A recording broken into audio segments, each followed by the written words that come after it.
Hebrews எபிரியர் 5ஆம் அதிகாரம் 14ஆம் வசனத்தை வாசிங்க. Let's read Hebrews chapter 5 and verse 14. பலமான ஆகாரமானது நன்மை தீமை இன்னதென்று பயிற்சியினால் பகுத்தறியத்தக்கதாக முயற்சி செய்யும் ஞானேந்திரியங்களை உடையவர்களாகிய பூரண வயதுள்ளவர்களுக்கே தகும்.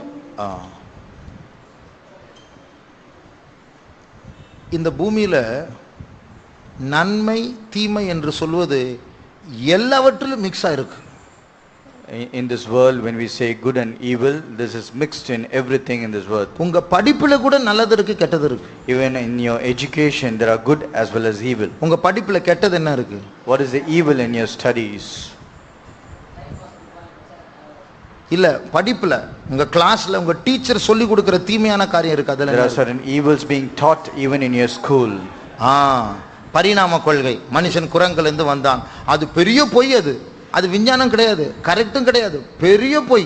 ஆனா அதை சொல்லி கொடுக்கணும், அதான் உண்மை மாதிரி சொல்லி கொடுக்கறோம். The Darwin's theory of evolution, where it says a man came from apes and not been created by God, that is a big lie.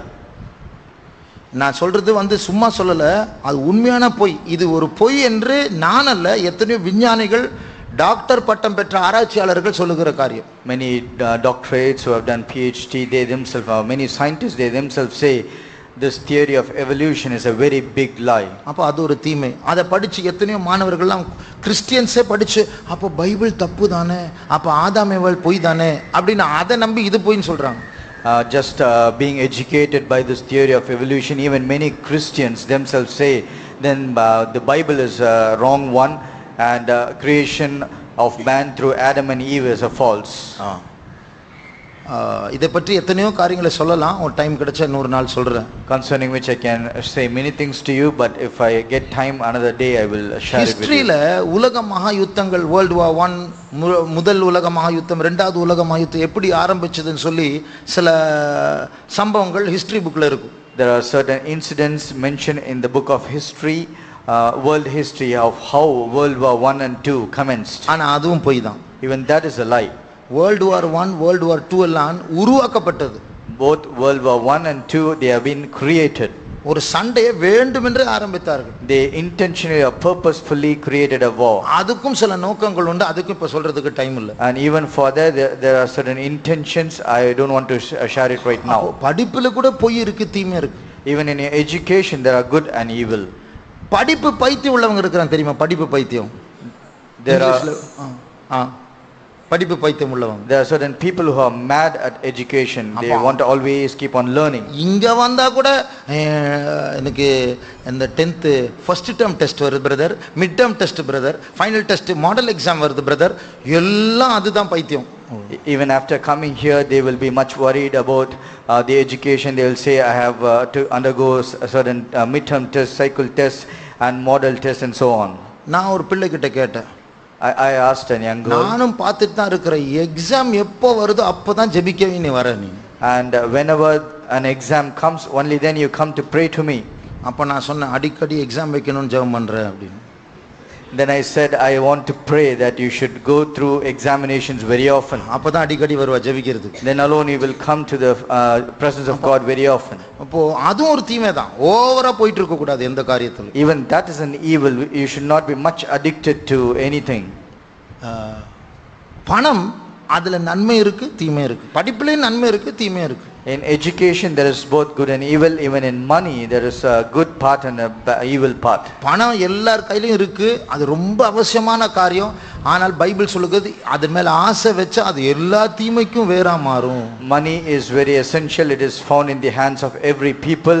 But scripture says if you have desire over money, it is the root of all evil. அப்ப நீங்க எந்த காரியத்தையும் பாருங்க, அதுல நன்மை இருக்கு, தீமை மறைஞ்சிருக்கு. You can take any things, any aspects, there is a good and evil hidden in them.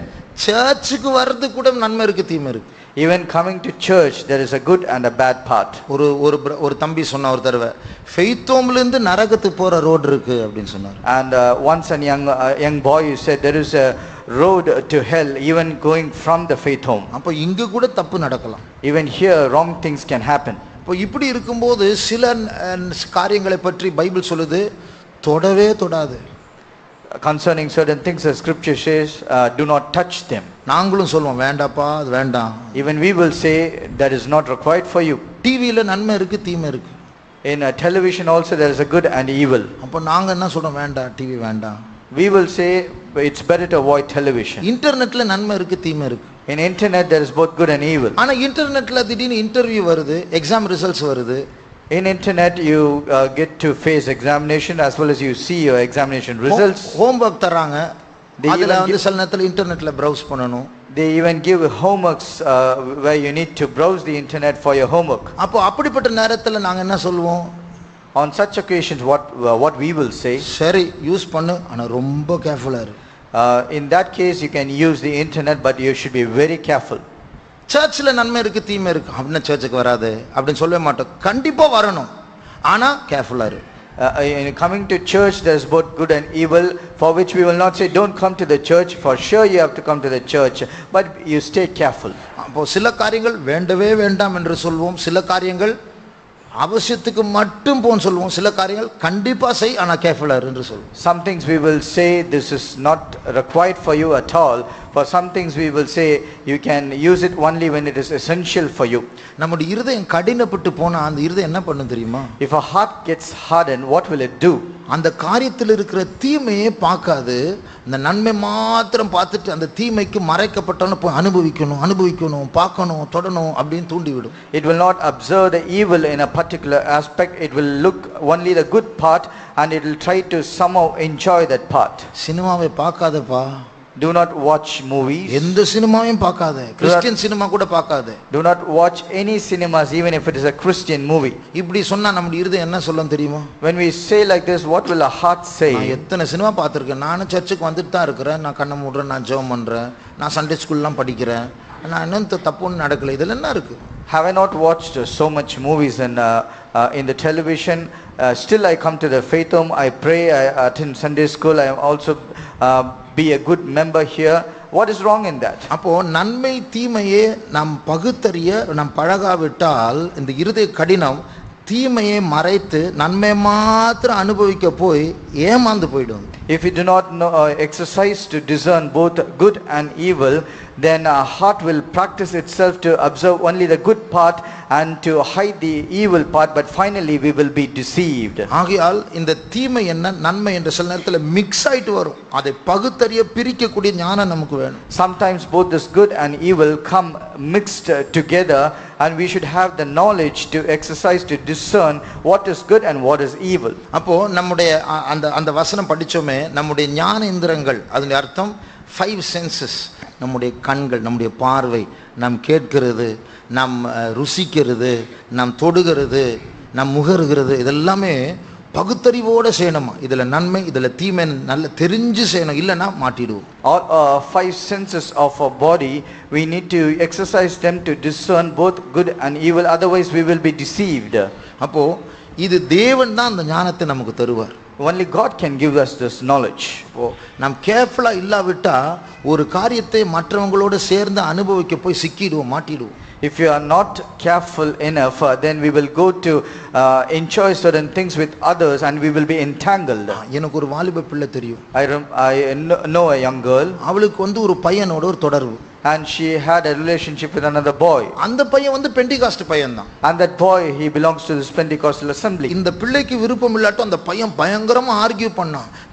இவ சொல்வான், நான் ஊழியத்துக்கு போலான்னு நினைக்கிறேன், நம்ம சேர்ந்து ஊழியம் பண்ணலாம். சிபிஎம் குள்ள போய் அந்த ட்ரெஸ் மாத்திட்டு தான் ஊழியம் பண்ணோமா, நானும் ஊழியம் பண்றேன். And whenever this boy will say, I have a spirit, a mind to do ministry to the Lord, then she will say, he said, he is arguing with her. He is arguing with her, saying, is it so necessary that you have to go alone and do ministry like other servants of God? We can both together also minister the world. நான் ரொம்ப ஸ்பிரிச்சுவலா நானும் ஊழியம் பண்ணனும் தான் நினைச்சிட்டு இருக்கறேன், நம்ம சேர்ந்து பண்ணலாமே. He will speak as if he is more spiritual. We will both together do the ministry for the Lord. அப்போ இப்படி இருக்கும்போது அவளுக்கு கொஞ்சம் கன்ஃபியூஸ் ஆயிடுச்சு, என்ன பண்ணனும் தெரியல. And at this point she was a bit confused and she doesn't know what to do. இந்த டைம்ல வேறொரு விசுவாசி இந்த பிள்ளையை பற்றி ஒரு சொப்பனம் பார்த்தான். And at this time, some other believer had a dream concerning this young girl. இந்த பிள்ளை பைபிளை பிடிச்சு நின்னுட்டு இருக்கறா. And this girl is standing with holding on to a Bible. இருக்கிற இடம் ரொம்ப பிரைட்டா இருக்கு. And the place where she was standing is very bright. கொஞ்ச தூரத்துல ஒரு டோர் இருக்கு. And just a little away there is a door. அந்த டோர் கிட்ட போயிட்டு இருக்கா. And she is walking towards the door, பைபிளை பிடிச்சிட்டு holding on to a Bible. டோருக்கு அந்த பக்கம் இருட்டா இருக்கு. And beyond that door it is completely dark. அங்க இருந்து ஒரு சத்தம் கேக்குது. And from there is a voice. அந்த சத்தம் என்ன சொல்ல தெரியுமா? Do you know what the voice is saying? இன்னும் கொஞ்சம் தூரம் தான். Just yet a little more distance. உள்ள வந்துட்டா நம்ம பிடிச்சிரலாம் அவளை. If she comes inside we can catch hold of her. அவங்க வீட்ல யாரும் பார்க்கல, சம்பந்தம் இல்லாத ஒரு ஆள் பார்க்கறாங்க அது. No one in her own family saw this. Somebody who is not relevant to her saw this. அப்ப என்ன அர்த்தம்? What does this mean? நன்மைக்குள்ள அதுல தீமை மறைஞ்சிருக்கு, அவளுக்கு பகுத்தறிய முடியல, கன்ஃபியூஸ்டா இருக்கா. ஆனா சத்தம் என்ன சொல்லுது? இன்னும் கொஞ்சம் தூரம் தான், விட்டு கொடுத்தா போதும் நம்ம பிடிச்சிடலாம். There is an evil hidden in that good which she is unable to discern about, but that voice in the darkness says yet a little distance we will catch hold of her. அப்போ இது போல சில நேரத்துல பிசாசு தந்திரமா ஸ்பிரிச்சுவலான வேஷத்துல கூட வருவான் நம்ம வந்து பிடிக்கிறது. Sometimes Satan will subtly come in a spiritual manner in order to catch hold of us. அப்போ இது நன்மை இது தீமை என்று எப்படி பகுத்தறியலாம்? ஸ்பிரிச்சுவலாவே தீமை வரும். How can we find out or discern what is good and what is evil? Because sometimes evil comes spiritually also. அங்க ரொம்ப கேர்ஃபுல்லா இருக்கும். Therefore we need to be very careful. பிசாசு வந்து சில நேரத்துல நம்மை பற்றி நல்ல ஒரு தீர்க்கதரிசியை கொண்டு வந்து உனக்கு இப்படி நடக்க அப்படி பண்ணு, உங்களுக்கு எப்படி தெரியும் இதெல்லாம் சொல்லிட்டு நம்ம மயங்கிட கூடாது. Sometimes Satan might bring about through a prophecy, through some people who call themselves as prophets, saying all these things are going to happen to you, and we should not be out or surprised, saying how they came to know all about this, and we should not be deceived. நன்மை ஏது தீமை ஏது சத்தியம் ஏது பொய் ஏது என்று எப்படி கண்டுபிடிக்கலாம்? How can we discern or find out what is good and evil, what is truth and what is false? நம்முடைய இருதயத்துல சத்தியத்தின் மேல ஒரு அன்பு இருக்கணும். We should have a love for the truth in our heart. சத்தியம் கஷ்டமா இருந்தா கூட அதை ஏற்றுக்கொள்ளக்கூடிய ஒரு சிந்தை நமக்கு இருக்கணும். Even though truth is difficult part, there should be an heart to accept them. அப்ப சத்தியத்துக்கு மாறான இச்சை நமக்குள் இருக்குன்னு சொன்னா, If there is a lust contrary to the truth, பிசாசு ஈஸியா நம்ம தாக்கலாம், டைவர்ட் பண்ணலாம். Satan can very easily divert our attention and he can attack us. அப்போ நம்ம பாதுகாக்கப்படணும். Therefore we need to be protected. ஒரு ஊர்ல In a city, ஒரு தாய் தகப்பன் அவங்களுக்குள்ள அவங்களை அடிக்கடி நம்ம சபை சிபிஎம் ஊழியக்காரங்க விசிட் பண்ணுவாங்க. There were parents and who have been often frequented by our servants of God. அப்ப அவங்க சத்தியத்தை சொல்லுவாங்க. And they used to share the truth. அவங்க ஏற்கனவே கிறிஸ்டியன்ஸ் தான், ஆனா இந்த சபைக்கு இப்போ வர போறாங்க. They are already Christians but they are about to come to this fellowship. அந்த வீட்ல இருக்கிற தகப்பன் வந்து நம்ம சபையில ஞானஸ்நானம் எடுக்கணும்னு முடிவெடுத்தார். And the father in that family, he decided to be baptized in our church. மனைவிக்கு கோபம் வந்துச்சு. But the wife was angered. பைபிள்ல சொல்லி இருக்குல்ல ஒரே ஞானஸ்நானம், திருப்பி எதுக்கு ஞானஸ்நானம் எடுக்கணும், ஏற்கனவே எடுத்துறீங்க தானே? Is it not written in Bible one baptism and we have already taken that, then why have to be baptized once again? இந்த வீட்டுக்காரருக்கு தொல்லை தாங்க முடியும், சரி நான் எடுக்கல போ. And because of the torture, the father, he said it's better I am not going to take it. சில நாட்களுக்கு பிறகு, after a few days, ஒரு பாஸ்டர் சிபிஎம் பாஸ்டர் அந்த வீட்டுக்கு போனார். A pastor from this fellowship, he went to their house. அந்த தகப்பன் தாய் ரெண்டு பேரும் ஒரு மனமா சேர்ந்து அந்த பாஸ்டர் கிட்ட தயவு செய்து இனிமே நீங்க இங்க வராதீங்கன்னு சொல்லிட்டாங்க. And together with one accord, both the father and mother, they said to this pastor, do not come here again. அந்த பாஸ்டர் ரொம்ப துக்கப்பட்டு, இத்தனை நாட்கள் நாங்க வந்துட்டு இருக்கோம், திடீர்னு வராதீங்கன்னு சொல்லிட்டாங்களே. And the pastor was so much grieved because we have been frequenting all these days and suddenly they said you should not come here again. அந்த பாஸ்டர் என்ன பண்ண தெரியுமா? கேட் கிட்ட போய் ஒரு ஜெபம் பண்ணார். And the pastor, he went until the gate and then he prayed. ஆண்டவரே, அந்த அப்பா அம்மாவுக்கு 7 பிள்ளைங்க இருந்தாங்க. And to this parents, they had 7 children. அந்த பாஸ்டர் ஜெபிச்சார், ஆண்டவரே இந்த பெற்றோருக்கு ரட்சிப்பு இல்லாமல் போனால் பிள்ளைகளையாவது ரட்சியும் ஆண்டவரே. Oh Lord, if the parents have not got the salvation, at least save all the children, oh Lord. ஆச்சரியமா என்ன நடந்து தெரியுமா? ஆண்டவர் இந்த ஜெபத்தை கேட்டு பிள்ளைகள் சிலர் ரட்சிக்கப்பட்டார். Surprisingly, the Lord hearkened to this prayer and some among the children were saved.